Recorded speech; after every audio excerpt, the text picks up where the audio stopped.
Graça e paz, irmãos, amém? Boa tarde. Vocês podem tomar assento por um instante. Meu nome é Luciano Oliveira. Eu venho da cidade de Cabo Frio. E para mim é um prazer estar aqui com vocês, podendo servir nessa conferência. E sou pastor lá em Cabo Frio há 13 anos, da mesma igreja. Ministério Mevan não é de passar no cabelo, irmãos, nem de comer, né? Se chama Missões Evangelísticas Vinde, Amados Meus. Mas para abreviar, nós falamos Mevan, né, que fica mais fácil. Então, nós queremos desde já agradecer o convite para estarmos aqui. E eu quero agradecer desde já, né, o convite. Me sinto honrado em poder estar aqui servindo. E sempre é um prazer, um privilégio falar sobre a palavra. Sempre eu tenho muita gratidão ao Senhor em poder compartilhar das Escrituras. Por muitos anos eu procurava no livro um texto para pregar, um texto para poder estudar. E no decorrer dos anos eu descobri uma coisa que mudou minha vida, que eu descobri que o que está escrito em João, capítulo número 1, versículo número 14, vai dizer que o Verbo se fez carne. E essa palavra verbo, ela é a mesma palavra usada para a palavra. Eu descobri que mais do que termos um texto para pregar, a Escritura, o livro, é para nos revelar uma pessoa. E aí eu deixei de procurar um texto para pregar e comecei a procurar, por meio dos textos, encontrar uma pessoa. E todos os dias da minha vida eu tenho encontrado essa pessoa. Sabe por quê? Porque essa palavra se tornou gente, se tornou carne. Habitou entre nós, vimos a sua glória, como a glória do unigênito do Pai, cheio de graça e cheio de verdade. A palavra que saiu da boca de Deus se tornou alguém. Ou seja, a palavra é encarnacional. Quando os gregos eles começaram a usar esse termo, palavra, que no Novo Testamento é Logos no original. Logos não é simplesmente aquilo que está escrito, mas Logos para os filósofos gregos daquela época é entre aquilo que eu falo e aquilo que você ouve, existe uma ação.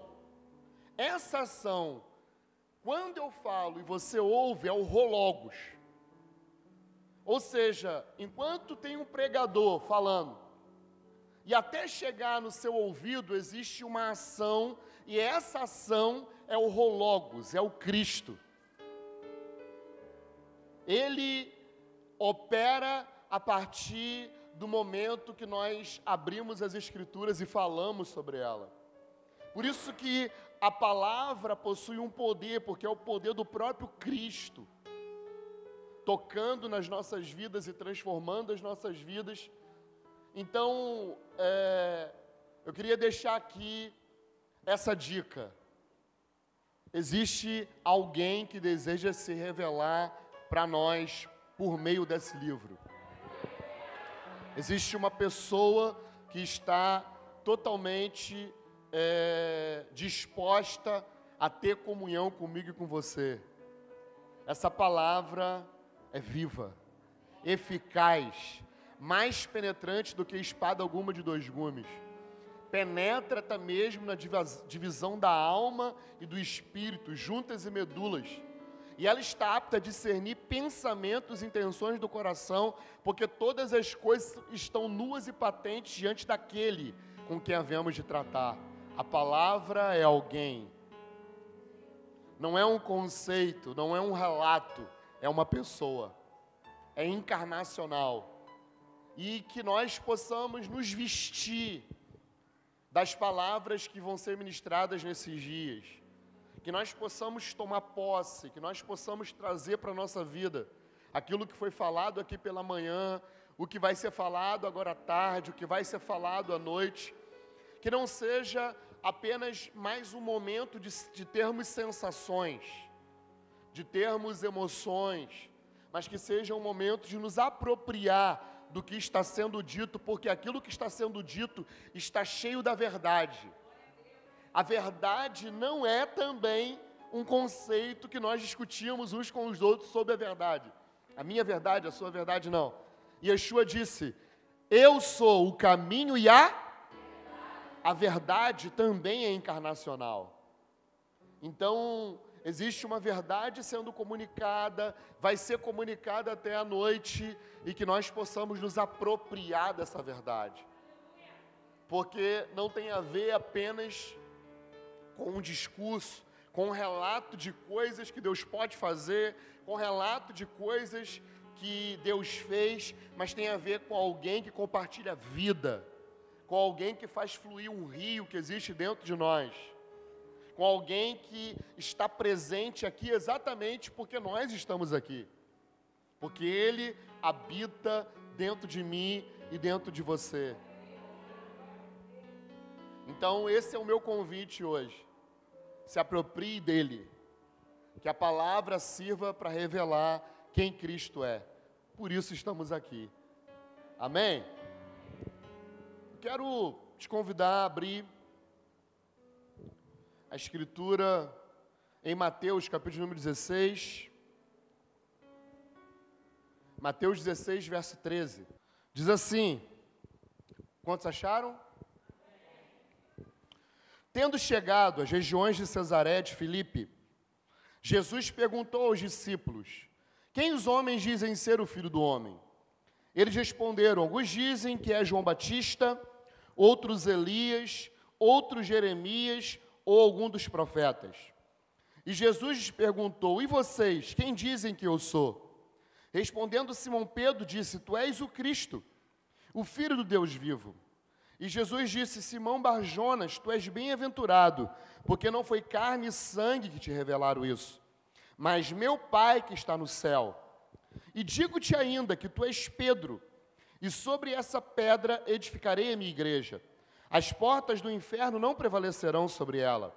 Eu te darei as chaves do reino do céu. O que ligares na terra terá sido ligado no céu, e o que desligares na terra terá sido desligado no céu.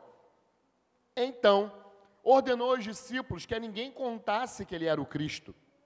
Desse momento em diante, Jesus começou a mostrar aos discípulos que era necessário que ele fosse para Jerusalém, que sofresse muitas coisas da parte dos líderes religiosos, dos principais sacerdotes e dos escribas, e que fosse morto e ressuscitasse ao terceiro dia.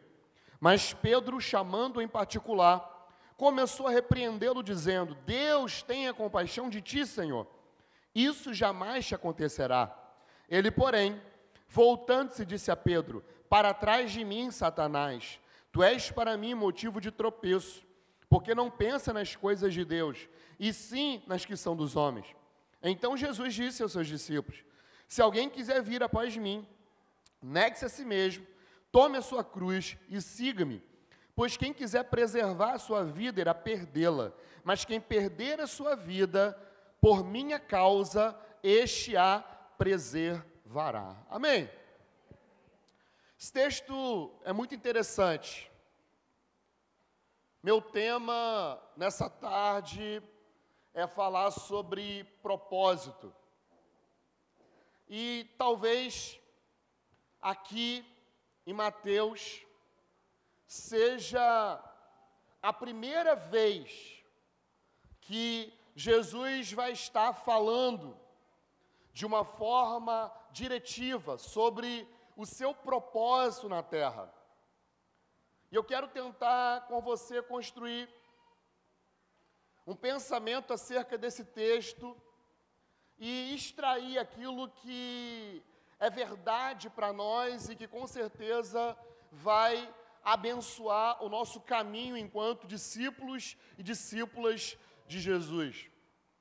Depois que Jesus faz muitos milagres, depois que ele vem de uma jornada de falar sobre o Evangelho do Reino, depois dele ter operado grandes sinais, ele decide se retirar com os discípulos. A multidão já estava idolatrando, de uma certa forma, Jesus. E ele pega os seus discípulos e tira os seus discípulos das regiões aonde ele estava atuando ministerialmente, e leva os seus discípulos, ele atravessa o mar da Galileia, e ele leva os seus discípulos para um lugar chamado Cesareia de Filipe.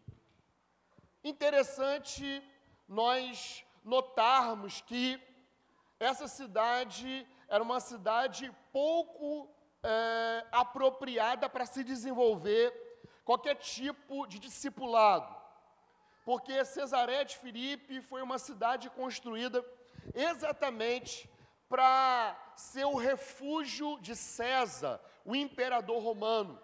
Então, Roma era a capital mundial da época, e em cada região onde Roma dominava, ela possuía uma cidade, aonde essa cidade era o refúgio do imperador quando passava por aquelas regiões. E Cesareia de Filipe foi uma cidade construída exatamente em memória do imperador, por isso o nome é Cesareia. E Jesus, ele tira os seus discípulos de Jerusalém, das regiões da Galileia, atravessa o mar, entra numa cidade pouco apropriada para desenvolver qualquer tipo de espiritualidade ou de discipulado, e aí ele procura saber, ele procura ter um feedback ministerial sobre o que as pessoas estavam pensando acerca do seu ministério, porque ele havia feito grandes milagres, ele havia tocado muitas pessoas, ele havia ensinado conceitos eternos, conceitos sobre o reino de Deus. E aí ele procura sair da multidão, chamar os seus discípulos, e ele faz a pergunta aos seus discípulos: o que as pessoas estão dizendo que eu sou? E aí os discípulos disseram: olha, as pessoas estão dizendo que você é Elias. Ou seja, a multidão não conseguiu até aquele momento descobrir quem era Jesus. Eles disseram que Jesus era Elias. Os discípulos também disseram assim: olha, estão dizendo por aí que você é Jeremias. Ou seja, a multidão não conseguia discernir, não tinha revelação de quem era Jesus. E mesmo ele tendo feito grandes milagres, mesmo ele tendo pregado, mesmo ele tendo ensinado sobre o reino de Deus, as pessoas estavam confundindo Jesus com os profetas do passado. Eles disseram: é Elias ou Jeremias? Isso é algo muito interessante, porque ir à igreja, andarmos dentro do cristianismo, não necessariamente isso determina o quanto nós conhecemos Jesus. Porque essa multidão viveu junto com Jesus e não conseguiram discernir quem era Jesus. Eles confundiram Jesus com Elias e com Jeremias. E aí eles continuam dizendo: olha, a multidão está dizendo que você também é João Batista. O interessante é que João Batista havia morrido há pouco tempo. E eles já estavam achando que Jesus era um tipo de encarnação de João Batista, porque João Batista estava morto. E eles olham para Jesus e dizem: olha, eu acho que Jesus agora está com o espírito de João Batista. A multidão não conseguia discernir quem era Jesus. E aí ele chama os seus discípulos e pergunta: e agora? Eu não quero saber agora o que a multidão está falando acerca do meu ministério. Mas agora eu quero saber de vocês. Vocês que estão perto de mim, vocês que dormem comigo, vocês que estão nessa jornada comigo, o que vocês dizem que eu sou? E aí Pedro se levanta, a Bíblia diz, cheio do Espírito. Pedro se levanta e diz assim: tu és o Cristo, o Filho do Deus vivo. Jesus olha para ele e diz: uau, na linguagem mais que atualizada, uau, Pedro, isso não foi carne nem sangue quem te revelou, mas o próprio Pai que está no céu. E eu quero dizer para você que você é Simão Barjonas, não se esqueça disso. Mas sobre essa revelação, eu edificarei a minha igreja, e as portas do inferno não vão prevalecer sobre ela. E Pedro, eu quero te dizer uma coisa, eu vou te dar chaves. E essas chaves que eu vou te dar, você vai abrir e fechar o reino de Deus para onde você passar. O que acontece é algo muito interessante, porque essa pergunta é fundamental para nós que somos discípulos de Jesus, que sabemos quem nós somos. Essa pergunta é fundamental. Quem é Jesus para nós? Se alguém te perguntasse hoje, quem é Jesus para você? Você saberia responder? Se alguém perguntasse para você o que é o Evangelho, você saberia responder? Porque são perguntas que parecem óbvias, mas não são. Até aquele momento, Jesus estava vivendo na terra. E as pessoas não conseguiram discernir quem era aquele homem que estava vivendo na terra. Eles disseram: é Elias, ou seja, é um milagreiro. Outros disseram: é Jeremias, um profeta. Outros, João Batista, um revolucionário. E aí Pedro, a Bíblia diz que cheio do Espírito, diz: não, você não é nem Elias, você não é nem Jeremias, você não é um revolucionário, você não é João Batista. Pedro diz: tu és o Cristo, o Filho do Deus vivo. E dentro dessa sentença, Pedro vai revelar para nós o que é o Evangelho, porque a palavra Evangelho é boa notícia. E o propósito da nossa vida sempre vai estar condicionado ao que é o Evangelho. Porque é o Evangelho que modela a nossa existência. É o Evangelho que modela a nossa movimentação enquanto igreja. É o Evangelho que modela as nossas vidas enquanto discípulos de Jesus. É o Evangelho que a cada dia nos faz parecidos com Ele. Então, eu creio que o primeiro passo para que nós possamos descobrir o nosso propósito é sabermos o que é o Evangelho, é a boa notícia. Só que boa notícia é essa? Israel estava esperando uma boa notícia. Por quê? Porque centenas e centenas de anos, os profetas estavam falando que um dia Deus iria levantar um rei da descendência de Davi, e esse rei iria libertar Israel das mãos dos seus opressores. Essa era a boa notícia que eles estavam aguardando. A boa notícia era que Israel estava aguardando um rei prometido. E aí, quando Pedro diz assim: tu és o Cristo, a palavra Cristo, irmão, não é sobrenome de Jesus. Eu achei durante anos que Jesus, o sobrenome dele era Cristo. Eu não sei você, mas por muitos anos eu achei que o sobrenome de Jesus era Cristo. Porém não, Cristo fala do ungido. A palavra Cristo é o rei que foi prometido por todo o Antigo Testamento. A palavra Cristo fala do homem que estava naquele momento cumprindo todas as profecias que haviam sido ditas e prometidas a Israel. O Messias, o rei. E Pedro, quando olha para Jesus, Pedro não fala, você é um profeta. Pedro não fala, você é alguém que faz milagres. Pedro diz, sabe o quê? Você é o rei de Israel. Você é aquele que foi prometido por todo o Velho Testamento. Você é a própria boa notícia. E o interessante é que ele fala sobre isso aonde? Dentro de uma capital do Império Romano. Ou seja, sabe o que Pedro estava dizendo?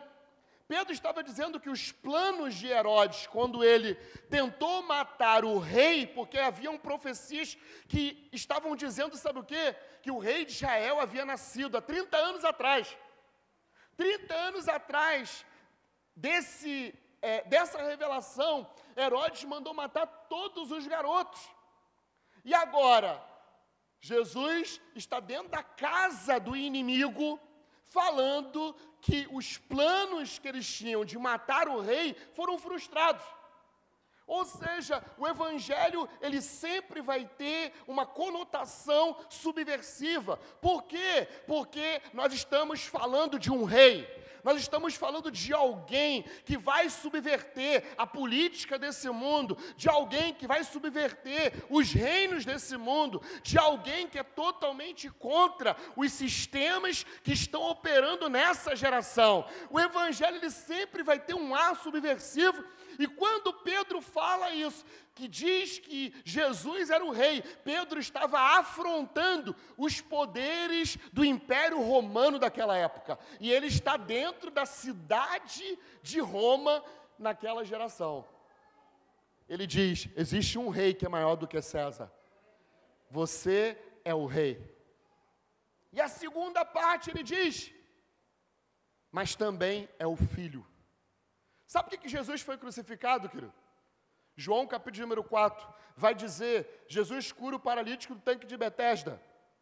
E depois que Jesus cura o paralítico do tanque de Betesda, as pessoas ficam perguntando, por que você curou? Por que você curou? Por que você curou no sábado? E no final, Jesus disse, sabe o quê? Eu só faço aquilo que eu vejo meu pai fazer. E aí as pessoas começaram a dizer, o quê? Você está dizendo que você é filho de Deus? Jesus disse sim. E a partir daí, tentaram matá-lo. Quando Jesus disse que era filho de Deus. Ou seja, Jesus foi para a cruz não é porque ele pregava. Jesus foi morto na cruz não era porque ele fazia milagre. Jesus foi para a cruz exatamente porque ele disse que era filho de Deus, e isso era inaceitável naquela época, dizer que era filho de Deus. E agora, Pedro, ele fala que Jesus é rei, ou seja, uma mensagem que poderia levar Pedro à prisão. Mas ele também diz que Jesus era filho de Deus. Ou seja, se os religiosos daquela época, ouvissem que Pedro estava falando que Jesus era filho de Deus, Pedro também poderia ser preso pelos poderes religiosos. Ou seja, o Evangelho fala de um rei. E o Evangelho fala de um Deus Filho. Depois que Pedro, ele teve essa revelação, Jesus chamou ele e disse, eu quero te chamar e quero dizer quem você é. Você é Simão Barjonas. Porém, sobre essa revelação, eu vou edificar a minha igreja. Qual é a revelação? De que Jesus é rei. Qual é a revelação? De que Jesus é filho. Sobre essa revelação que você teve, eu edificarei a minha igreja, e as portas do inferno não vão prevalecer sobre ela. E aí, Jesus fala para Pedro algo muito interessante. Jesus fala, eu te darei chaves. Chaves do reino dos céus. Depois que Pedro tem a revelação de quem Jesus era, Jesus fala para Pedro o que ele deveria fazer. Depois que Pedro descobre quem Cristo é, Jesus fala para Pedro quem ele era. Ou seja, a revelação de quem Cristo é que vai determinar aquilo que eu tenho que fazer. A revelação de quem Cristo é que vai determinar a minha verdadeira identidade. Sabe por quê? Porque a revelação de quem Ele é determina quem nós somos. Sabe por quê? Foi falado aqui, mas identidade não tem necessariamente a ver com quem eu sou, mas de quem eu sou. Sabe por quê? A palavra identidade vem de origem. Quando Pedro tem a revelação de quem Jesus era, Jesus fala para ele quem Pedro era. Porque Pedro, o nome dele não era Pedro, o nome dele era Simão, filho de Jonas.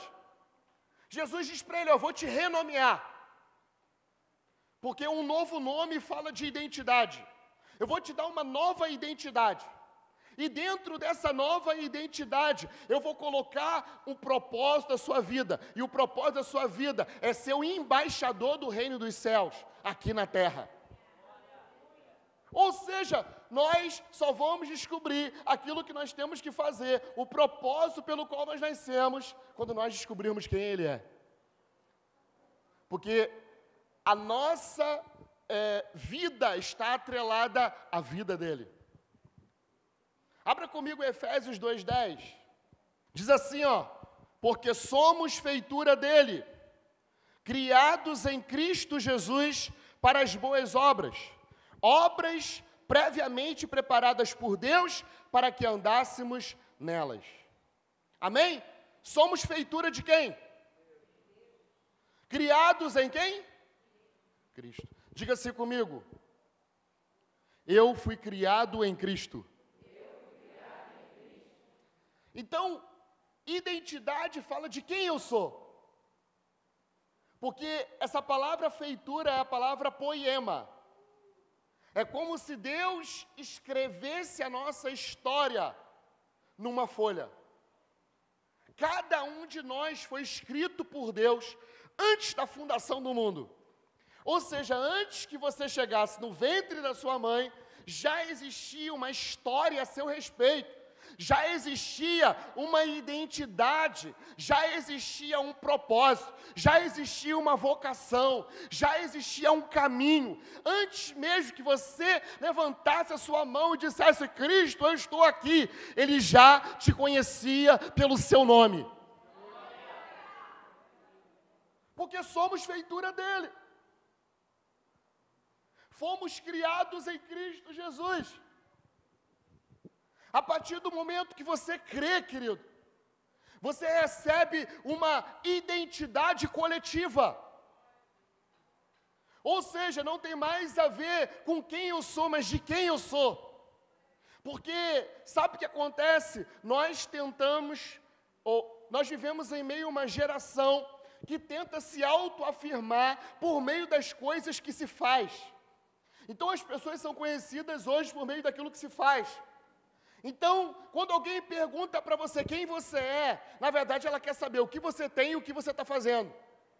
Então, hoje as pessoas, para se autoafirmarem, elas tentam usar roupas descoladas, o cabelo colorido, e uma série de coisas para quê? Para ser aceita em algum grupo, porque nós vivemos hoje num mundo que é tribal. E aí, as pessoas passam a sua vida inteira tentando se autoafirmar, porque acham que autoafirmação tem a ver com ter identidade. Olha como eu tenho identidade, e sempre está se autoafirmando naquilo que está fazendo, por meio do grupo que pertence. Só que, na verdade, identidade cristã não é quem eu sou, mas de quem eu sou. Porque de quem nós somos é que vai determinar o que nós temos que fazer. Porque a missão de Deus, querido, não é Deus fazendo alguma coisa. A missão de Deus é Ele voltando a ser sobre todas as coisas, porque o grande problema do humano, o grande problema do ser humano é que ele deixou de ser.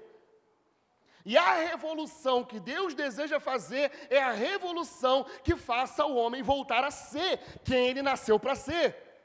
Porque, na verdade, hoje o homem tenta se autoafirmar por meio daquilo que faz, mas Deus não nos chamou para fazer, Deus nos chamou para ser.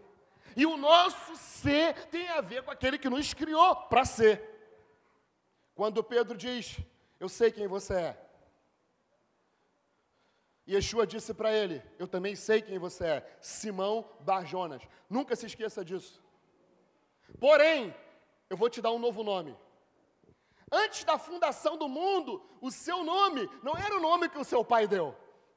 Porque o nome que o pai de Pedro tinha dado para ele era Simão. Porém, Jesus, quando viu o propósito dele, Jesus disse, não, você não se chamará Simão, você a partir de agora vai se chamar Pedro. Uma pedra. Por quê? Porque sobre essa pedra eu vou edificar a minha igreja.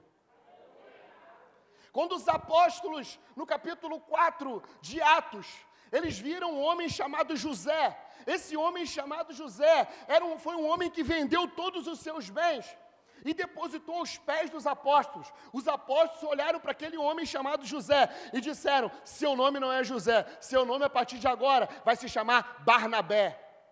Por quê? Porque você é um homem de conexão, você está conectando coisas, você está sendo generoso e você vai fazer parte dessa equipe apostólica.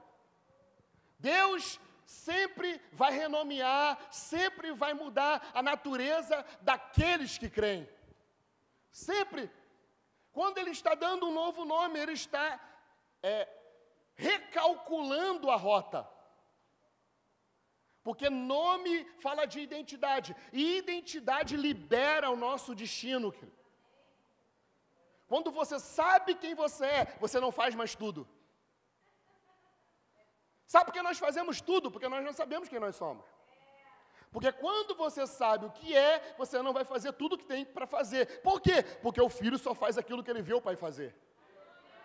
Por isso que paternidade libera destino. Por isso que saber quem Cristo é, vai liberar quem você é, para que você possa fazer aquilo que você nasceu para fazer. E não aquilo que as pessoas querem que você faça. Porque a sociedade, o meio que nós vivemos, o sistema, ele quer nos oprimir para que nós sejamos joguetes desse sistema e façamos conforme todo mundo. Minha mãe dizia assim, você não é todo mundo. Quando eu queria fazer tudo que as pessoas estavam fazendo, minha mãe dizia assim, mas você não é todo mundo. Ah, mas todo mundo está fazendo isso, mãe, o que tem? Você não é todo mundo. Diga para a pessoa que está do seu lado, você não é todo mundo.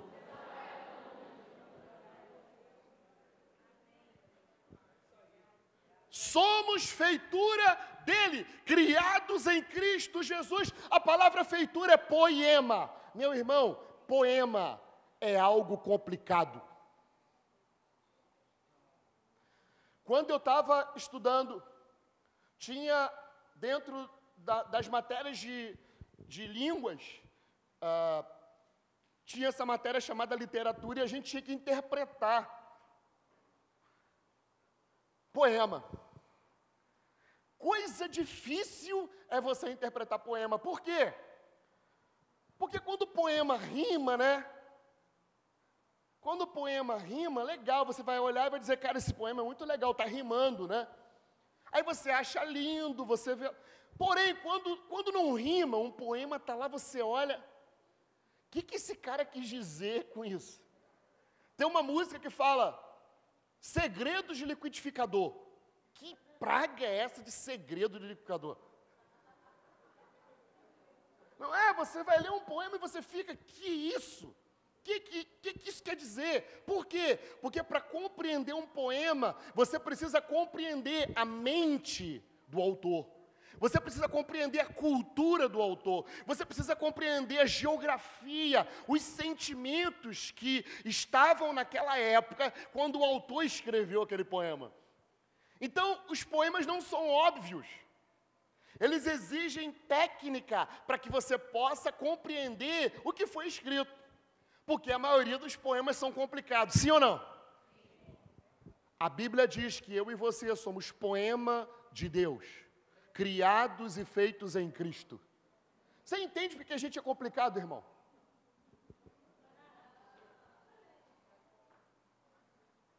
Eu não sei se aqui em Itaguaí as pessoas são complicadas, né? Ou se é só lá em Cabo Frio. E aí eu comecei a entender o que Paulo disse. Paulo disse, sabe o quê? A ninguém conheçais segundo a carne. Porque o que é a carne? É a capa do livro só. Agora, existe algo que está dentro. Porque se julgarmos uns aos outros por meio daquilo que vemos, por meio da expressão que temos, nós vamos lançar uns aos outros no inferno. E aí Paulo ensina: a ninguém conheçais segundo a carne. Por quê? Porque todo homem que nasceu de novo é um poema de Deus. Você quer conhecer quem você é? Conheça quem Deus é. Você quer conhecer quem o seu irmão é? Conheça quem Cristo é. Porque quanto mais você conhecer quem Cristo é, mais você vai saber o que Ele escreveu a seu respeito. O que Ele escreveu a respeito do seu irmão. Pedro, ele vê diante dele Jesus, o filho do carpinteiro. E sabe o que as pessoas estavam fazendo com Jesus? Elas estavam olhando Jesus segundo a carne. Elas estavam olhando para aquilo que estava fora. E olhando Jesus por fora, elas estavam dizendo, sabe o quê? Ele é Elias.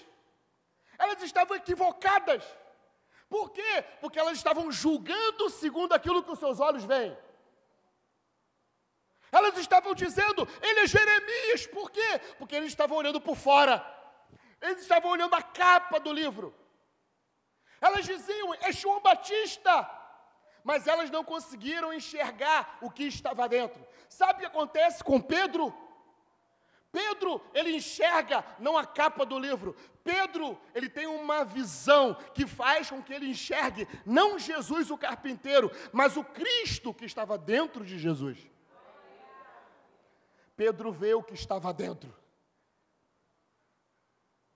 Pedro vê além daquilo que os olhos naturais conseguiam ver.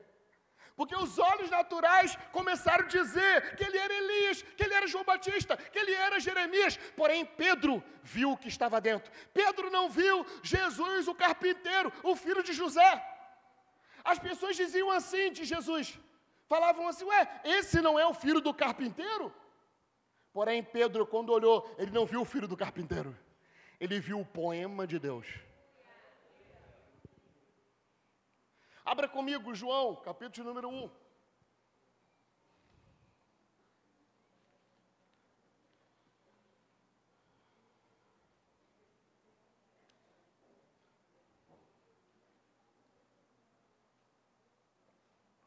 João 1.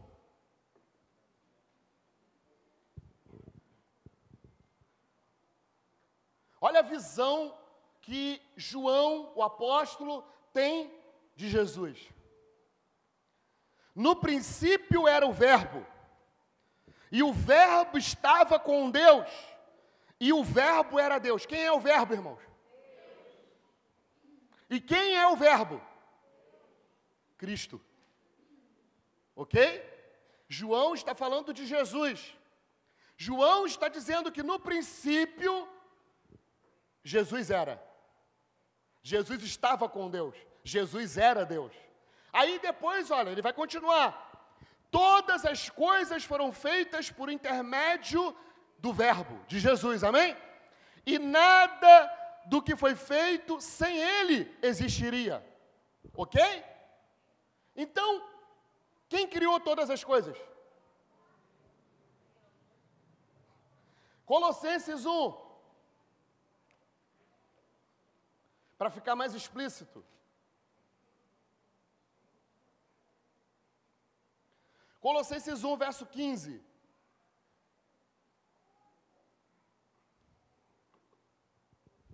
Ele é a imagem do Deus, o primogênito sobre toda a criação. Quem é a imagem do Deus invisível? Quem é a imagem do Deus invisível?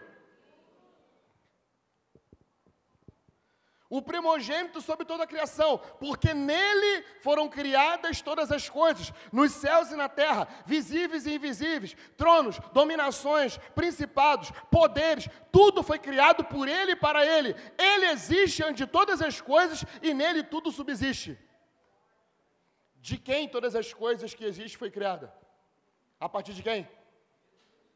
Jesus. Olha a visão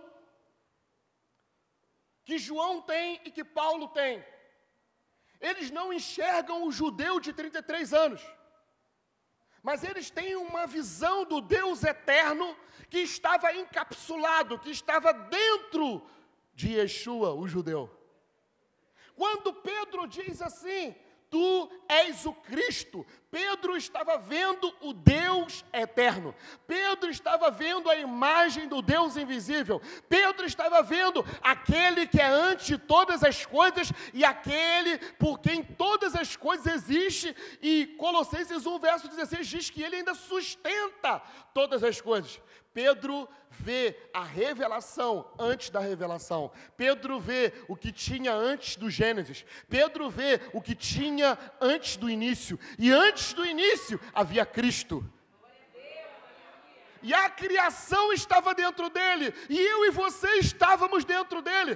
Pedro não tem uma visão periférica ou superficial. Pedro consegue enxergar o que Paulo havia ensinado. A ninguém conheçais segundo a carne. Pedro vê o Criador de todo o universo. Porque sabe o que acontece? Os textos que nós lemos vai dizer que Cristo, Ele é o Criador de todas as coisas. Dele, Ele criou os céus e a terra. Ele cria as coisas visíveis e invisíveis. E aí sabe o que acontece? Há 2000 anos atrás, sabe o que aconteceu? Aquele que criou os céus e a terra decidiu morar dentro da sua criação. Céu, terra, tronos, principados, poderes, o homem. E depois sabe o que ele faz? Ele vai morar dentro da criação. Para nunca mais sair. Há 2000 anos atrás, esse Deus que criou todas as coisas, Ele foi enviado para dentro do ventre de uma mulher, Maria. O Deus que criou todas as coisas veio habitar dentro da coroa da sua criação.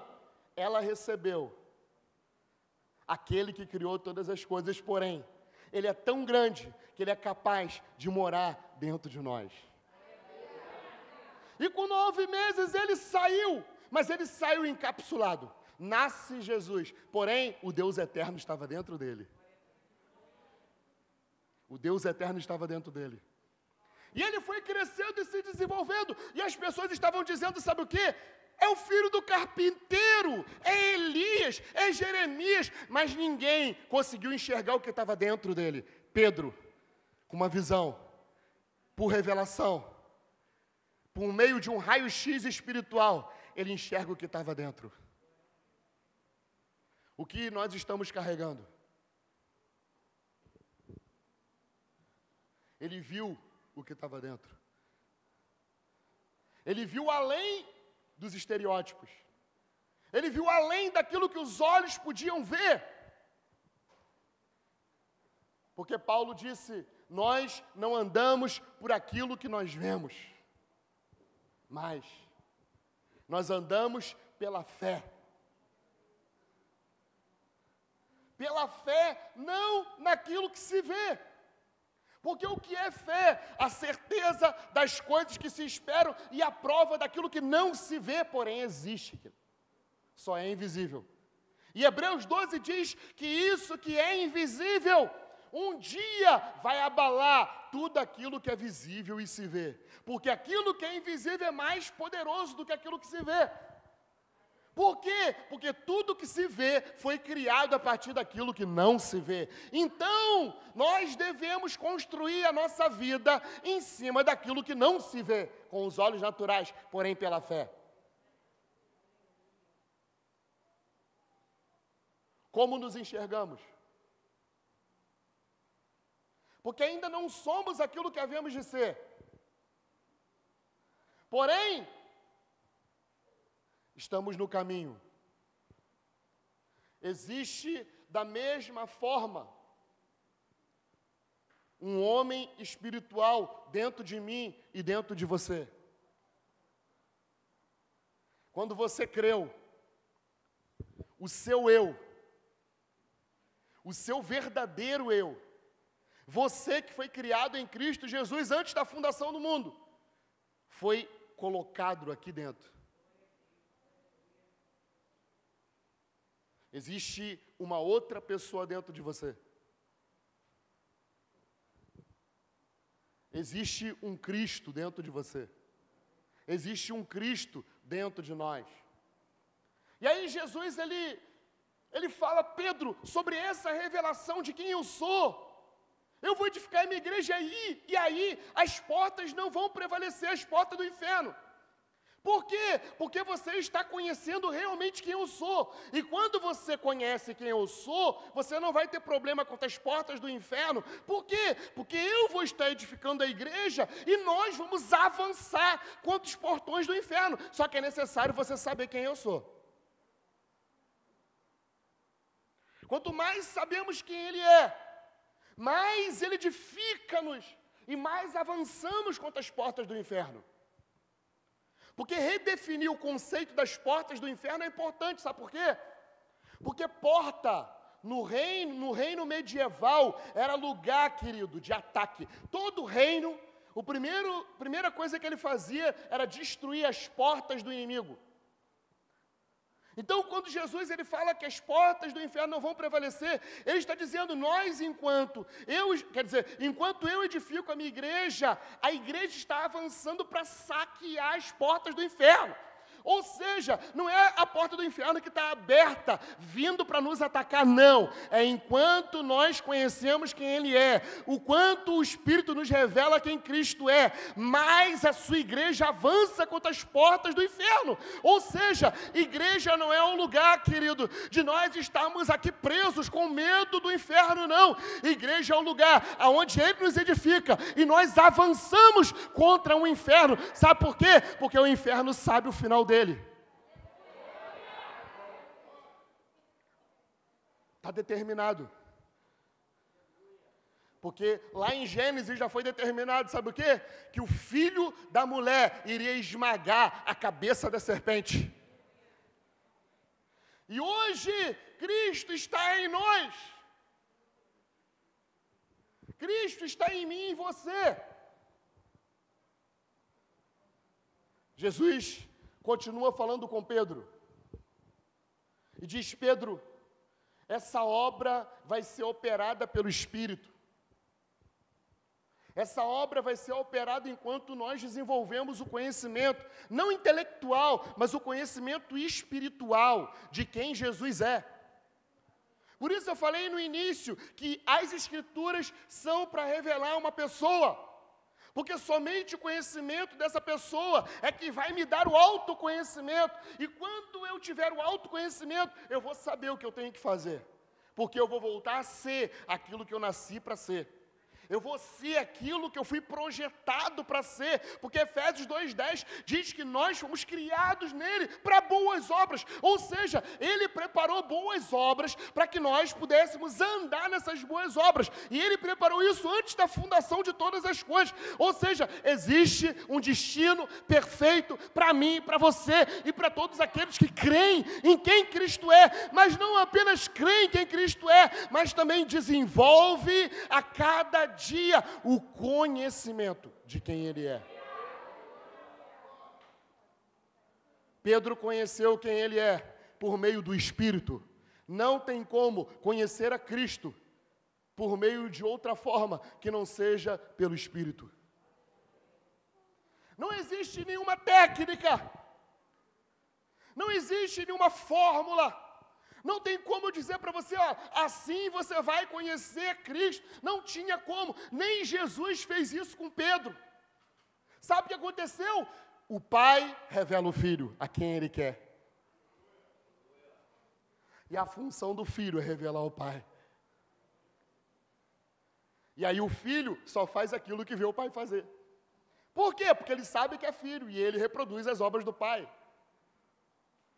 Porque a revelação de quem Ele é, Filho, determina aquilo que Ele tem que fazer. E aquilo que Ele tem que fazer está condicionado a uma agenda. Jesus não fazia qualquer coisa.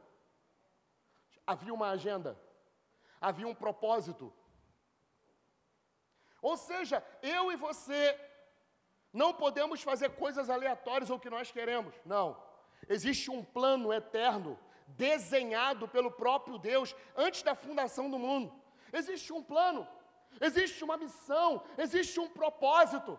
Existe uma causa que é maior do que a nossa causa pessoal, é maior do que o nosso ministério pessoal, é maior do que a nossa missão pessoal, é maior do que o nosso sonho pessoal. Deus não quer apenas que você sonhe, Deus quer fazer com que você sonhe junto com Ele. Deus não quer te dar um propósito, mas quer que o seu propósito esteja aliançado com o propósito dEle, amém? Existe uma agenda, existe um plano que é maior do que nós mesmos. Por isso Yeshua dizia, eu não faço nada que não esteja aliançado com o plano do Pai. Porque o Pai está desenvolvendo o seu plano na história. O Pai está desenvolvendo o plano redentivo, de restauração de todas as coisas. E eu e você fomos chamados, querido, para a maior missão de todas elas, participar do plano de Deus. Fomos chamados para participar do plano de Deus.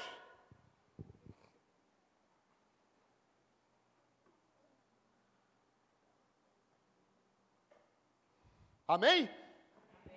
Fomos chamados para cooperar, sermos ajudadores, num propósito que é maior do que nós mesmos. Ele disse, Pedro, eu vou te dar chaves. Você vai abrir e fechar novos momentos. Porém, o que vai determinar esses novos momentos não é a chave, mas sou eu. Eu só vou te dar a chave. Você vai ter acesso. Ou seja, receber chave é receber acesso. O que ele está dizendo para Pedro? Você vai acessar aquilo que eu estou fazendo numa geração. Deus quer que nós acessemos aquilo que Ele está fazendo numa geração, numa determinada geografia. E Deus, Ele não trabalha com todo mundo, Ele trabalha com gente específica. Ele não trabalha com todo mundo, por isso que minha mãe dizia, você não é todo mundo. Sua mãe também dizia isso. Porque não somos qualquer um, não somos todo mundo, somos filhos. E o filho só faz aquilo que ele vê o pai fazer. Como que eu vou saber aquilo que o pai está fazendo? Conhecendo o seu filho. Por quê? Porque em Cristo estão todas as coisas. Nele foi criada todas as coisas. Então, quando eu conheço ele, eu vou conhecer o plano. Por quê? Porque o plano do pai se desenvolve no filho. Porque o plano do Pai não está só no resgate, mas na criação e na redenção de todas as coisas. Por isso, o propósito de Deus sempre vai ser muito maior do que o olho já viu, do que o ouvido já ouviu, do que já chegou no coração. Mas Ele revela para aqueles que Ele ama. Sempre vai ser maior do que a nossa capacidade de compreender. Meu irmão, revelação vai superar nossa capacidade de falar sobre ela. Revelação supera o vocabulário. Não tem quando o pastor prega e vem aquela mensagem que você fica assim, abalado. Chega segunda-feira, alguém pergunta para você, o que o pastor pregou? Você, cara, eu não sei. Eu sei que eu estou abalado. Eu sei que foi forte. Mas você não sabe explicar. Já aconteceu com você? Comigo acontece direto. Por quê? Porque a revelação, ela é o verbo, ela vem no seu espírito. E aí, cada um de nós possui um número de palavras que nós usamos no nosso cotidiano diferente um do outro. Então o Espírito, ele entra no nosso ser e recodifica aquela revelação para a nossa linguagem. Entende? E aí por isso que demora. Aí depois de uns 3, 4 dias, você consegue falar, ele falou sobre isso, sobre isso, sobre isso. Já aconteceu com você isso? Por quê? Porque revelação sempre vai superar nossa capacidade de falar sobre ela. Por quê? Porque a linguagem de Deus é por Espírito. Não é o vocabulário português, chinês, americano, não. A linguagem de Deus é pelo Espírito. E aí por isso que demora. A revelação sempre vai ser maior do que a nossa capacidade de falar sobre ela. Sempre. Jesus, depois que fala com Pedro, dá a missão para Pedro de acessar novos lugares, de entrar em novos momentos daquilo que Deus estaria fazendo naquela geração. Depois que ele fala isso, Jesus decide contar o plano e o propósito pelo qual ele estava na terra. Ele disse: Pedro, importa que eu seja perseguido, importa que eu sofra na mão de muitos homens religiosos, importa até mesmo que eu vá para a cruz, e que eu morra. Quando Jesus decide falar sobre o propósito da vida dele, Pedro se assusta. Pedro diz, na linguagem atual, está amarrado. Eu acabei de dizer que você é o rei. Eu acabei de dizer que você é o Messias. E você agora está me dizendo que você vai para a cruz, vai morrer. Por quê? Porque na mentalidade daquela época não havia esse reino espiritual. Na mentalidade daquela época, eles estavam aguardando um reino físico. Eles estavam esperando que Jesus fosse realmente se assentar no trono de Davi, e isso era muito comum. Então, mesmo Pedro tendo a revelação pelo Espírito, Pedro não estava compreendendo o plano. Pedro não estava compreendendo o propósito da vida de Jesus. E o propósito da vida de Jesus era ir para a cruz. A missão de Jesus era ir para a cruz. Essa era a missão dele. Essa era a finalidade. O propósito era ir para a cruz. E aí Pedro disse: não, você não vai para a cruz. Jesus olhou para ele e disse: sabe o quê? Afasta-te de mim, Satanás, porque você cogita as coisas dos... Olha que interessante. Pedro se parece com Satanás porque está cogitando coisas boas e bíblicas e legítimas. Olha que perigo.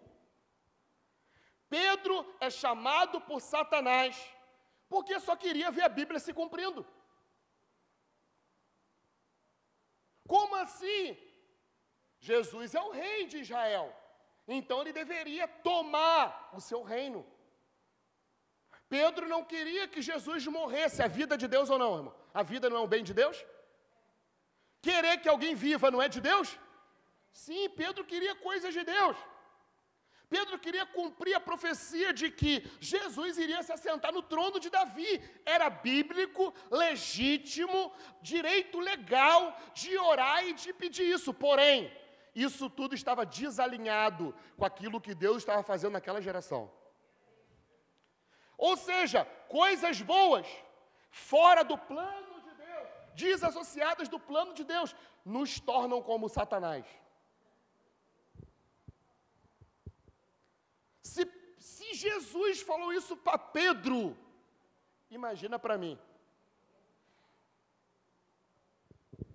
Afasta-te de mim, Satanás. Todas as vezes que você cogitar, não precisa cogitar coisa do diabo, não. Não precisa cogitar, querido, usar droga, prostituir. Não é isso que ele está falando, não. Ele está falando cogitar coisa boa. Afasta-te de mim, Satanás, porque você está cogitando coisas dos homens. Existem muitas coisas boas que nos tiram daquilo que é realmente essencial. Nós estamos envolvidos em tantas e tantas coisas boas, Nós até vemos os frutos daquilo que nós estamos plantando de coisas boas. Porém, meu irmão, coisa boa, desassociada daquilo que Deus está fazendo, só é coisa boa. Não tem fruto no espírito nenhum. Tem muita gente que vai fazer coisa boa e vai para o inferno com coisa boa e é assim mesmo. Porque não fala de fazer coisa boa. Eu lembro da minha família dizia assim, pô, fulano é tão bom, olha como é que ele faz coisa boa. Para ser crente, só falta ir na igreja. Não é essa mentalidade que existe. Olha, o cara é legal, é marido de uma só mulher, é um bom pai, não nega imposto, não fala palavrão, não bebe, não usa droga, é quase um crente. Não. Vai para o inferno assim mesmo. Porque não é coisas boas, é nascer de novo, irmão. Porque o homem pode ser bom em tudo aquilo que ele faz, mas cristianismo fala de uma revolução essencial. Se não trocar a essência, vai para o inferno por causa do vírus de Adão. O sistema adâmico possui um vírus. Todo homem já nasce infectado. Ele fazendo bem, ele fazendo mal, está condenado. Deus, quando olha para a terra, ele só vê dois tipos de homens. Os que estão no primeiro Adão e os que estão no segundo Adão. 1 Coríntios, capítulo número 15, versículo número 45. Paulo vai falar que o primeiro Adão foi feito alma vivente, porém o segundo Adão foi feito espírito que dá vida, espírito vivificante. Dois Adãos estão no mundo. Deus só vê dois tipos de homens no mundo, o que estão no primeiro Adão. Para esses, ele é fogo consumidor.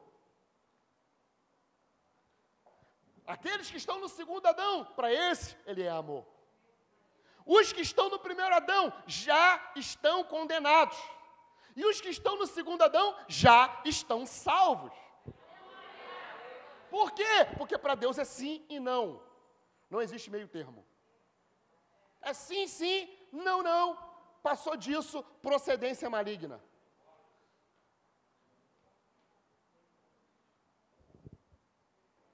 O grande perigo dessa geração é a satisfação.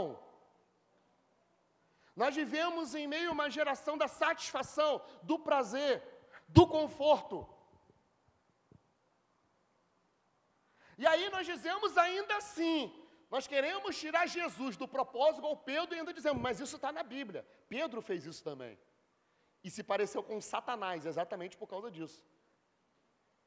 Porque queria um direito, queria ter direito sobre um direito jurídico. Era jurídico, estava na lei, era legítimo, porém estava desassociado do tempo de Deus para cumprir aquilo que estava escrito. Deixa eu falar para você uma coisa que eu tenho dito em vários lugares que eu passo. Deus não tem pressa, irmão. Você já ouviu, né? Deus tem pressa. O que é pressa?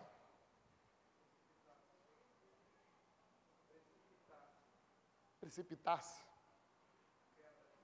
Qualidade de quem está atrasado. Deus se atrasa. Deus se precipita. Por quê? Porque Deus faz todas as coisas no seu tempo e o tempo dele é perfeito.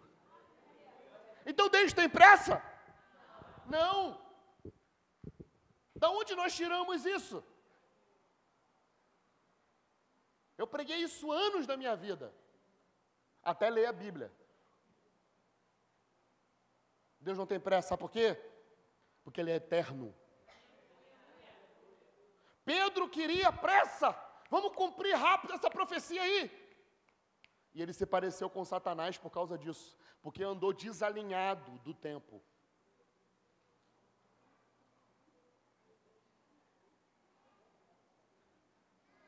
E aí Jesus disse para ele, Pedro, afasta-te de mim, Satanás, porque você cogita as coisas dos homens.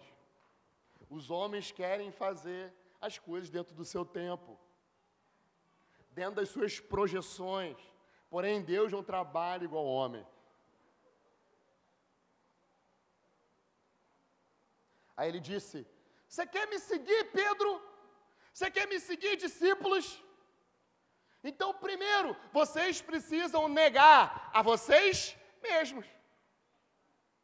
Agora faz sentido essa passagem. Por quê? Porque Pedro estava querendo o seu direito. Meu irmão, eu e você fomos comprados na cruz do Calvário por preço de sangue. Não temos mais direito, nem de ter direito. Nós somos escravos da graça. Pedro queria um direito. E porque ele queria um direito, Satanás ele se pareceu. Por isso que nós vivemos, nós participamos da igreja, porém pouco desfrutamos. Porque na maioria das vezes nós queremos que Deus cumpra a nossa agenda. Nós temos uma agenda e dizemos: Deus, abençoa a minha agenda. Deus, abençoa meu sonho. Deus, abençoa meu ministério. Deus, abençoa isso. E enquanto isso ele está olhando: cara, abandona tudo isso e vem sonhar comigo, porque os meus planos, os meus caminhos, os meus sonhos são maiores do que o de vocês.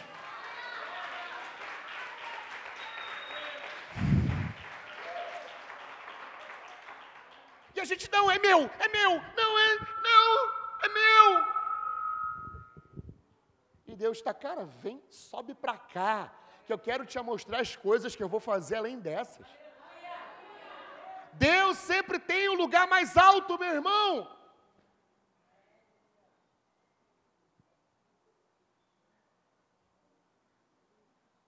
Sempre tem. Quer me seguir? Negue a você mesmo. Abra mão de ter direito. Por quê? Porque só assim é que você pode tomar a sua cruz. Porque deixa eu falar para você, cruz não é seu sogro, sua sogra. Teve alguém que riu forte ali, irmão. A cruz não é seu patrão. A cruz não é o seu vizinho que escuta aquele funk alto todo dia. Não é, irmão. Cruz não tem a ver com coisas temporais. Cruz não tem a ver com coisas circunstanciais. O que acontece de ruim para você, acontece com seu vizinho também. Se cair uma chuva de granizo, meu irmão, vai furar a telha do crente e do não crente. Então, cruz não tem a ver com coisas desse mundo, querido. Sabe o que é a cruz? A missão pela qual nós estamos aqui. Porque Yeshua, ele disse para Pedro: importa que eu passe por muitas coisas e vá para a cruz. Qual era o propósito de Jesus? Ir para a cruz. Ele disse para o Pai: afasta-te de mim esse cálice, porém que não seja feita a minha vontade, mas a sua. A cruz de Cristo era a morte. Ele estava sendo punido. Essa era a cruz dele. Porém, sabe o que ele disse? Para você carregar a sua cruz. Diz assim: tem uma cruz para você. Diz para a pessoa: tem uma cruz para você. Sabe o que acontece? Yeshua está carregando uma cruz, ó. Ele está lá carregando uma cruz. E aí o soldado pega um camarada que estava passando e diz: vai lá, ajuda ele a carregar a cruz. O cara ficou meio segundo, arrancaram ele de lá e deixaram o Cristo carregando a cruz sozinho. Por quê? Porque a cruz é única, só você que pode carregar a sua cruz. Ele não disse: carregue a minha cruz, não. Nós somos participantes, é claro, da obra da cruz dele. Assim como existem pessoas que são participantes da obra da cruz da pastora. Assim como pessoas que são participantes da obra da sua cruz. Porque cada um de nós possui uma cruz. O que é a cruz? A missão pela qual nós estamos aqui. O propósito pelo qual nós estamos aqui, meu irmão. Você não nasceu por acaso. De novo. você não nasceu de novo por acaso. Deus não te salvou só para você ser salvo. Apesar que já é uma grande coisa, porque pela graça somos salvos mediante a fé. Isso não vem de nós, é dom de Deus. Efésios 2:8. Ele não te salvou só para ser salvo, apesar de ser salvo já é grande coisa. Porém, Ele te salvou com uma finalidade. Ele te salvou para um propósito. Ele te salvou para cumprir uma vocação. Ele te salvou para você cumprir um chamado. Entende? Então você é salvo de algo. Ele nos retirou, Colossenses 1:13, Ele nos retirou do império das trevas, nos sacou e nos colocou no reino do Filho do seu amor. Ele nos tirou, mas com uma finalidade, tem um propósito. Ele não te salvou para quando você morrer, você ir para o céu. Não. Ele te salvou para você cumprir uma grande comissão. E depois você vai estar com Ele para sempre. Porém, existe uma finalidade. Todos nós que estamos aqui, Efésios 2:10, foi o que eu li. Nascemos em Cristo, fomos feitos em Cristo para uma boa obra. Com uma finalidade. Ele não morreu só para te salvar, Ele também morreu para te vocacionar. Paulo ele vai dizer o seguinte, lá em Filipenses 3, ele vai dizer, olha, esquecendo das coisas que para trás ficam, o pecado, as trevas, eu prossigo para aquelas coisas que estão adiante de mim. Por quê? Porque eu estou perseguindo algo. Eu não estou trabalhando como quem não tem propósito. Eu estou desenvolvendo a minha vocação. E quanto mais eu desenvolvo a minha vocação, mais parecido com Cristo eu fico. E aí Paulo vai dizer, esquecendo das coisas que para trás fico, prossigo para as que estão adiante de mim, para o alvo, pelo prêmio da soberana vocação que temos em Cristo Jesus. Diga comigo assim, eu tenho uma vocação. Então Ele morreu também para te vocacionar. Ele morreu também para te dar um chamado, querido. E o que nós estamos fazendo com isso? Será que vamos ficar para sempre sendo ovelhas? Ou vamos nos tornar leões?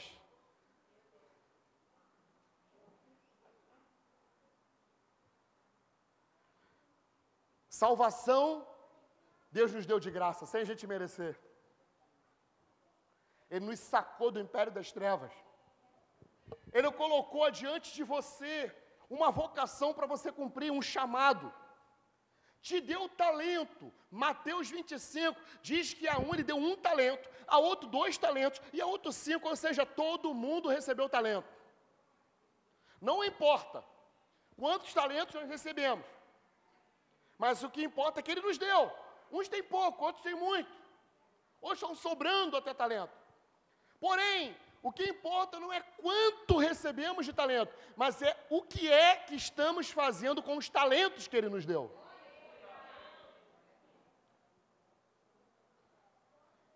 O que é que você está fazendo com a vida de Deus que está dentro de você? O Criador, Cristo, criou todas as coisas, veio morar dentro da criação, andou com Adão, depois entrou dentro do ventre de Maria, nasceu, estava dentro de um homem chamado Jesus. Aí sabe o que acontece? A cruz faz sabe o quê? A cruz tira o Deus eterno de dentro do judeu de 33 anos. A cruz é exatamente para liberar quem realmente nós somos. Por isso existe uma cruz. Por isso existe uma finalidade. Por isso nós fomos vocacionados. Você foi vocacionado para fazer algo, querido, mas não tem a ver com o outro. Enquanto você abençoa o outro, Deus está transformando quem você é. Sabe aquela coisa, não, eu não vou mais investir em fulano, porque fulano não muda, mas mesmo ele não mudando, ele vai mudar quem você é. Porque o propósito dele é mudar quem você é. cara não pode mudar nunca, mas eu tenho certeza que se você investir na vida dele o resto da sua vida, você nunca mais vai ser o mesmo. Essa é a nossa tarefa pastoral, de todos nós.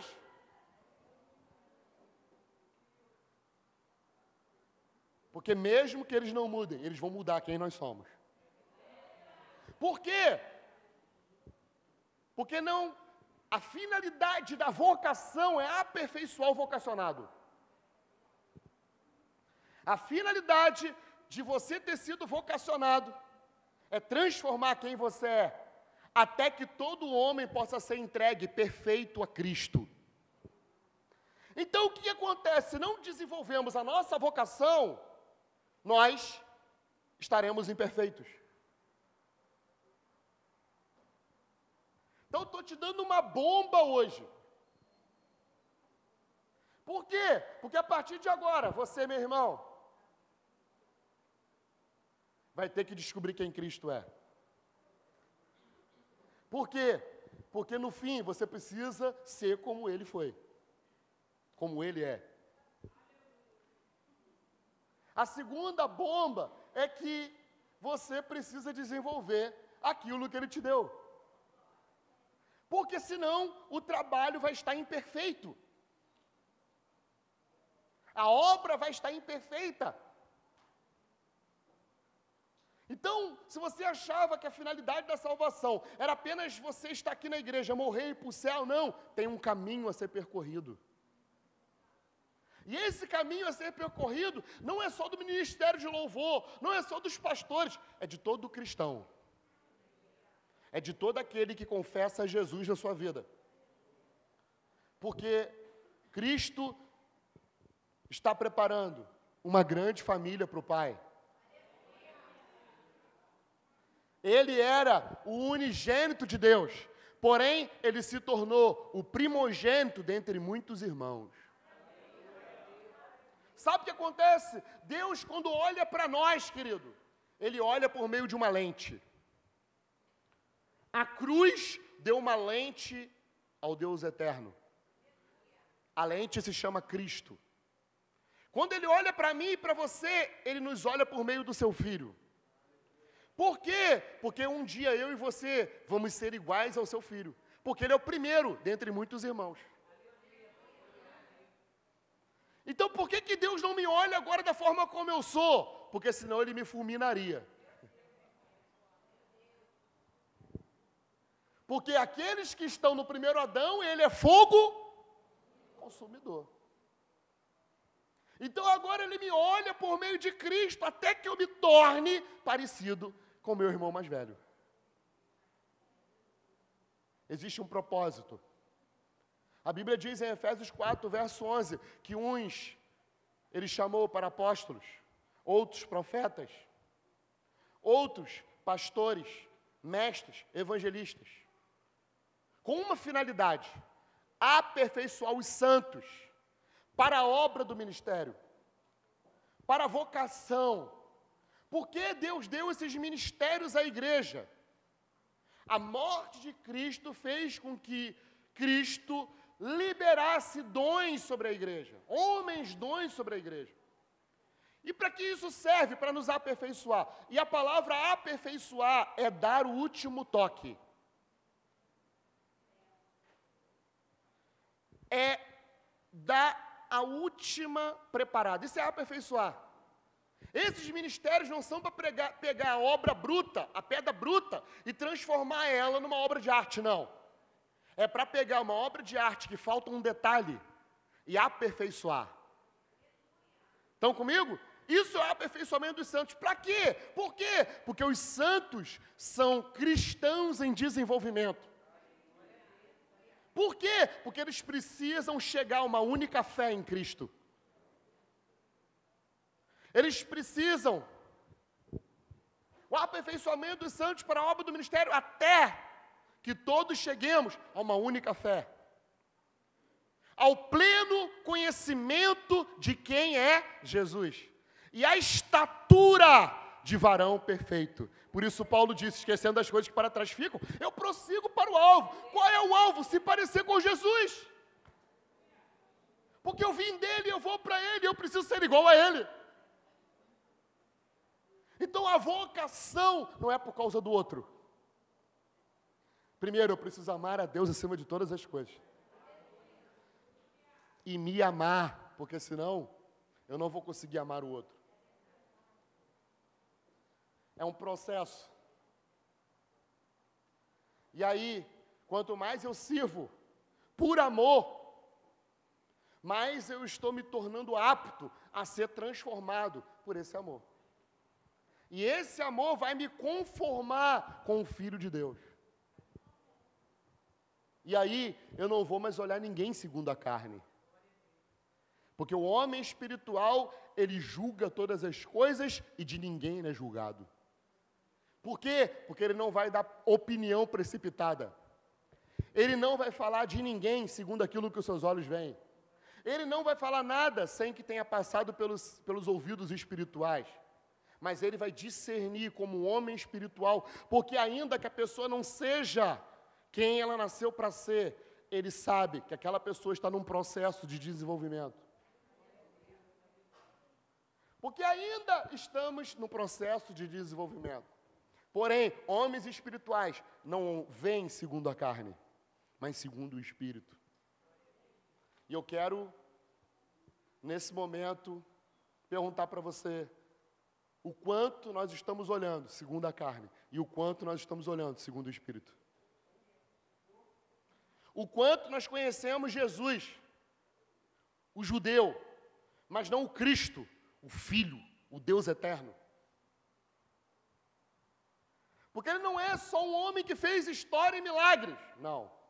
Ele é o Criador de todas as coisas e aquele que sustenta todas as coisas.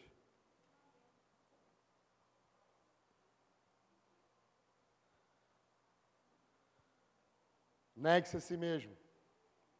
Tome a sua cruz, o propósito pelo qual você nasceu. E então, siga-me. Cruz, querido. Sabe o que aconteceu? Sabe por que Jesus foi para a cruz? Eu falei aqui. Porque descobriram que ele tinha dito que ele era filho de Deus. E porque ele era filho de Deus, levaram ele para a cruz. A cruz não é para qualquer um. A cruz é só para filho de Deus. Quem é filho tem cruz. Quem não é filho não tem cruz. Por quê? Porque a cruz é o propósito dos filhos.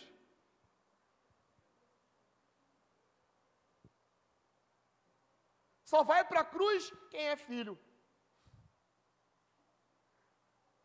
Não foi Paulo que foi para a cruz, não foi Pedro. Foi o filho. Que até aquele momento era o único filho de Deus. Mas a partir da cruz, ele nos deu a condição de, pela fé, sermos enxertados na família de Deus e sermos filhos. E por que nós somos filhos? Se você é filho, tem uma cruz. Se você é um filho, tem um plano. Se você é um filho, tem um propósito. Se você é um filho, tem um destino. Se você é um filho, tem uma identidade. Se você é um filho, tem um sonho. Só para filho. Porque só o pai é que pode dar destino ao seu filho. E ele já nos deu destino. Sabe qual é? A cruz. Agora, redefinir o conceito de cruz na nossa experiência evangélica é importante, porque senão sempre vamos pensar cruz como sogra, como cunhado, como vizinho, como patrão, como chefe. Não! Cruz é uma bênção. Participar dessa obra celestial é uma bênção. Ninguém aqui vai morrer na cruz de novo, irmão. Quem tinha que morrer, já morreu. Agora ele diz, cada um tome o seu propósito de vida. E o seu propósito de vida, como eu falei, não tem a ver só com o seu bem-estar. Tem a ver com um plano que foi preparado antes da fundação do mundo. Amém? Vamos ficar de pé, quero orar com você.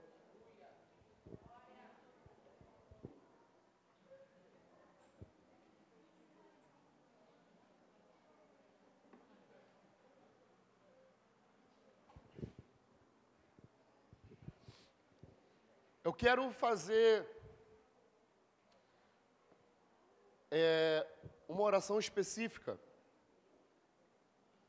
Eu quero orar por você que sabe qual é a sua missão. Você sabe qual é o propósito pelo qual você está aqui hoje. E eu quero orar por você que até agora não sabe. Não sinta vergonha com isso. Eu demorei muitos anos da minha vida sem saber. Mesmo sendo um pastor de uma igreja, eu não sabia o que eu estava fazendo. Então não fique preocupado com isso, mas eu preciso orar por você, por esses dois tipos de pessoas. Por você que sabe qual é a sua vocação e por você que não sabe qual é a sua vocação. E eu quero te abençoar para que aqueles que ainda não sabem qual é a sua vocação a encontrem. E para aqueles que sabem qual é a sua vocação, eu quero abençoar para que a cada dia você possa ir mais longe. Amém? Se você quiser sair do seu lugar, vem sair do seu lugar, vamos orar aqui na frente.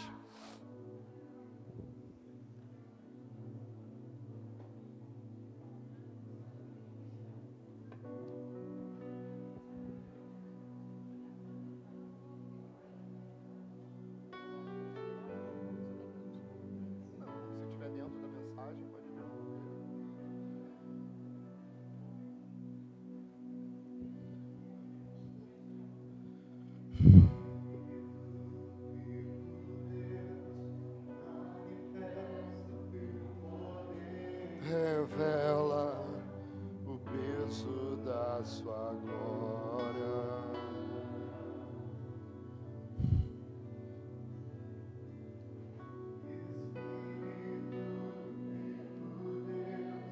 Manifesta o seu poder.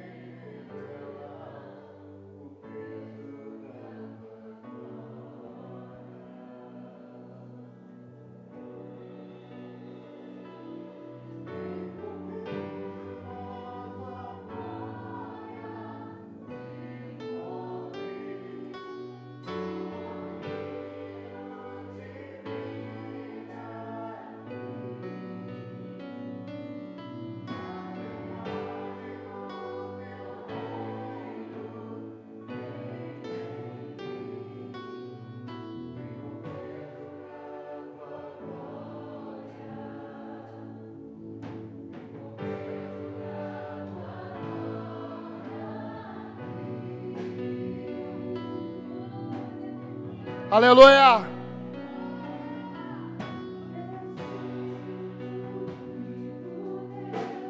Manifesta o seu poder, revela ajuda.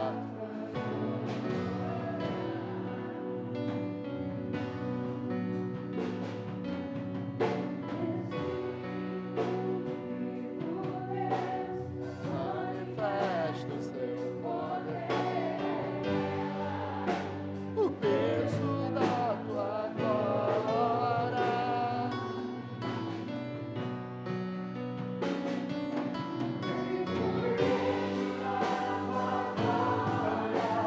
Me cobrir.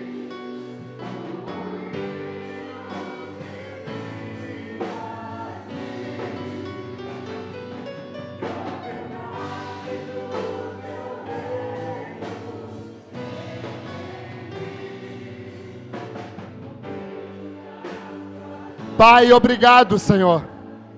Obrigado por essa tarde. Eu sei que você está destravando destinos aqui. Eu sei que você está imprimindo dentro de nós o seu propósito eterno. Nós não estamos aqui por acaso, ou seja, não existe acaso para aqueles que estão em Cristo. Não existe acaso para aqueles que nasceram dos céus.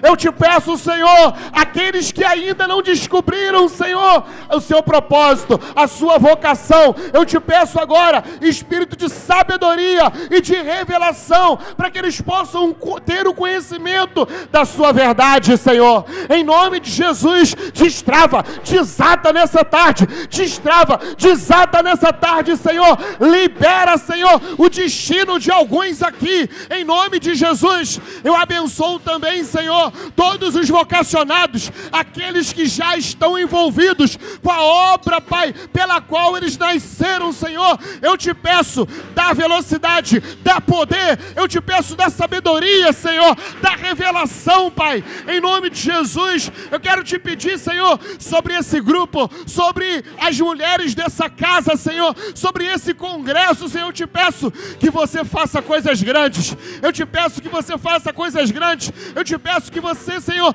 amplie a nossa maneira de ver todas as coisas, a maneira de ver todas as coisas, que seja ampliada para a glória do seu nome. Eu, Pai, libero uma voz sobre os céus dessa região e te peço, Senhor, que você traga os filhos de propósito, que você traga os filhos de propósito, que você traga os filhos de propósito, Senhor. Ah, Pai, em nome de Jesus eu te peço isso, em nome de Jesus eu te peço isso. Batiza-nos com o teu santo fogo, batiza-nos com o teu santo fogo, de dentro para fora, de dentro para fora, de dentro para fora. Libera, libera, libera, libera, libera, libera. Ore a Ele, ore a Ele, ore a Ele.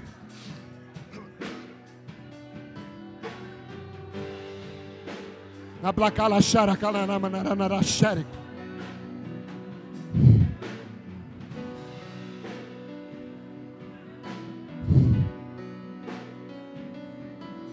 Que o teu santo fogo, Senhor, venha queimar de dentro para fora.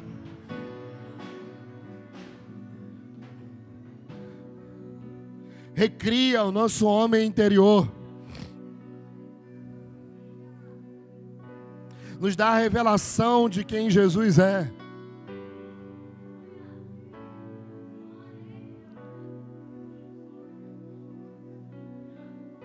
Que possamos apresentar todos os dias os nossos corpos em sacrifício vivo, santo e agradável. Porque esse é o nosso culto inteligente. Não queremos nos conformar com essa presente era, mas queremos ser transformados pela renovação da nossa mente. Renova a nossa mente nessa tarde. Nos ajuda a ver as Escrituras como nunca vimos. Nos revela Cristo e a igreja. Opera no nosso ministério como nunca antes, Senhor. Cura aquilo que precisa ser curado.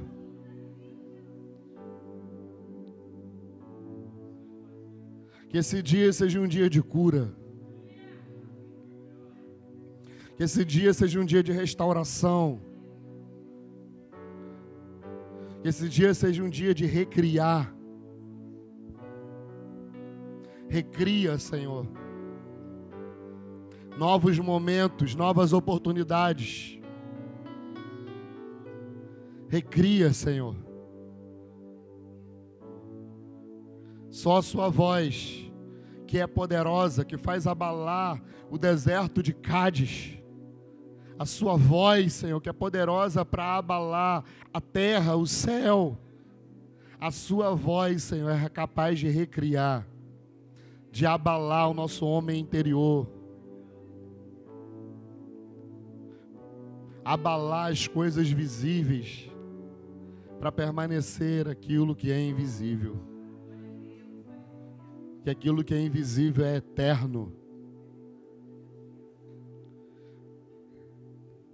Eu abençoo esse grupo com dons. Que os dons do seu Espírito venham sobre todos.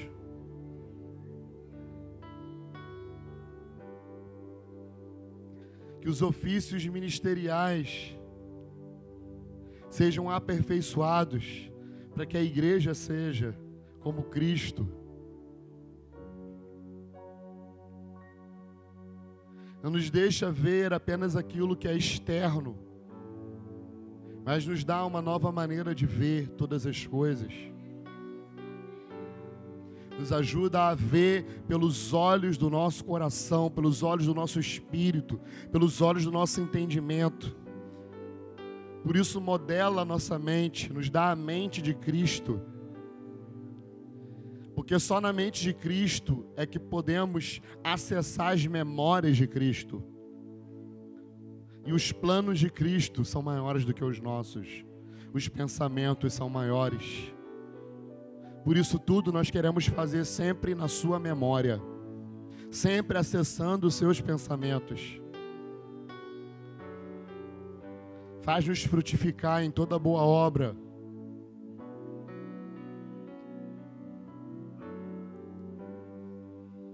Eu abençoo, Senhor, que a noite nesse lugar seja um desatar.